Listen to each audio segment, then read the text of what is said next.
The gift that lives on. Teddy Stallard certainly qualified as one of the least, disinterested in the school. Musty, wrinkled clothes, hair never combed, one of those kids with a deadpan face, an expressionless, glassy, unfocused stare. When Miss Thompson spoke to Teddy, he always answered in monosyllables, unattractive, unmotivated, and distant. He was just plain hard to like.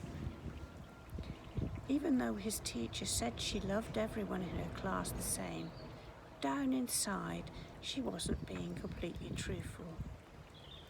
Whenever she marked Teddy's papers, she got a certain perverse pleasure out of putting X's next to the wrong answer. And when she put the F's at the top of the papers, she always did it with a flair. She should have known better. She had Teddy's records, and she knew more about him than she wanted to admit. The records read, First grade. Teddy shows promise with his work and attitude, but poor home situation. Teddy could do better. Mother is seriously ill. He receives little help at home. Third grade. Teddy is a good boy, but too serious. He is a slow learner. His mother died this year. Teddy is very slow, but well behaved. His father shows no interest. Christmas came, and the boys and girls in Miss Thompson's class brought her Christmas presents. They piled their presents on her desk and crowded around to watch her open them. Among the presents, there was one from Teddy Stallard. She was surprised that he had brought her a gift, but he had. Teddy's gift was wrapped in brown paper and was held together with Scotch tape. On the paper was written simple words, for Miss Thompson, from Teddy. When she opened Teddy's present, out fell a gaudy rhinestone bracelet with half the stones missing and a bottle of cheap perfume. The other boys and girls began to giggle and smirk over Teddy's gifts, but Miss Thompson at least had enough sense to silence them by immediately putting on the bracelet and putting some perfume on her wrist. Holding her wrist up for the other children to smell, she said, "Doesn't it smell lovely?" And the children took their cues from the teacher, readily agreed with oohs and ahs.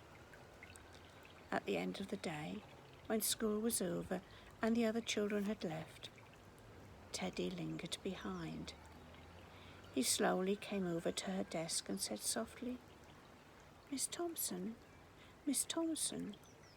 you smell just like my mother. And her bracelet looks real pretty on you too. I'm glad you liked my presents."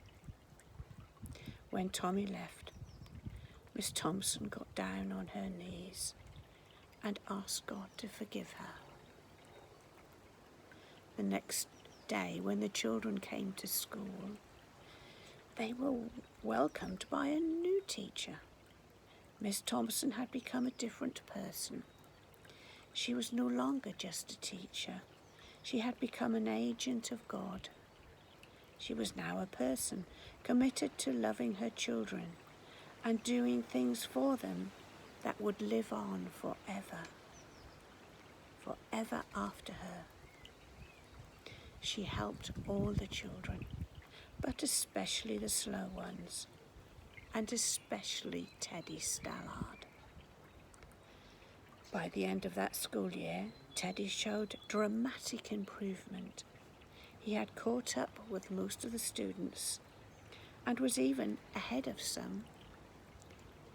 She didn't hear from Teddy for a long time.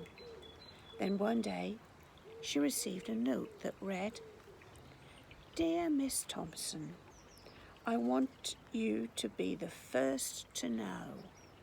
I will be graduating second in my class.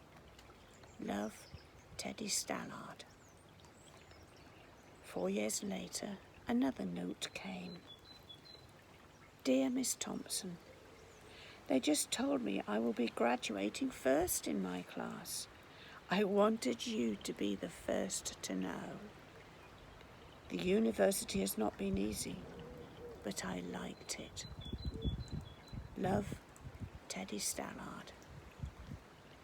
And 4 years later, "Dear Miss Thompson, as of today, I am Theodore Stallard, MD. How about that? I wanted you to be the first to know I'm getting married next month, the 27th to be exact. I want you to come and sit where my mother would sit if she were alive. You are the only family I have now. Dad died last year. Love, Teddy Stallard." Miss Thompson went to that wedding and sat where Teddy's mother would have sat. She deserves to sit there. She had done something for Teddy that he could never forget.